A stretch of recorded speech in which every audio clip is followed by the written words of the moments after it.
How many countries have I visited? It's an uncalculable number right now because I can say this for sure. I've been to every continent except Antarctica. And if there is a way for me to get there, I would love to go. My name is Kasmauski, and I'm a photographer, producer, storyteller for social, global health issues.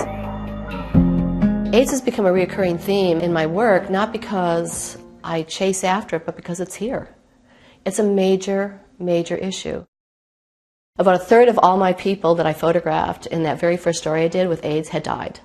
It was devastating for me. I mean, I just didn't know quite how to handle it. I wasn't old enough yet to have seen a lot of people die. But then oddly, I don't know whether I just got jaded or what, but in a way I just started to incorporate it more and more. And I think what happens as you do it more, you realize that it's almost like becoming a medical professional. It's like you have to really absorb it and just not show it. I never thought that I'd be a photographer, never really had a desire to be a photographer. However, I really did like the idea of meeting people and telling stories and finding out people's stories.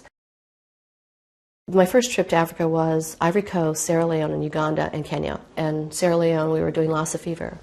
And it was the first place I got arrested. I got arrested in the diamond area of Kenema. I mean, I was beginning to wonder, what the heck was I doing here? I'm doing a medical story. You know, what am I getting arrested for? You know, I don't even like war. I don't like violence, you know. So I'm not a war photographer, you know, but everything that I do is the aftermath of a disaster, you know, whether it's war or a natural ecological disaster. People always ask me, aren't you afraid you're going to get sick when you're in all these stories? The fact of the matter is I'm probably more safe doing those stories because I'm aware of what's going on.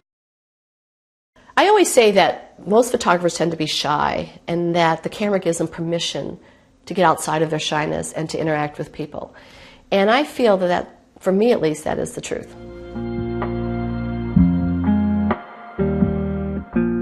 It's really not about the photography in a weird way. It's about giving me access to these types of stories and hopefully bringing them forward so that people can understand that we are all connected on a human level, that our needs are exactly the same. And that's why I feel like as long as you tell those stories to show the commonality of humanity, then that's what I feel my role is as a photographer.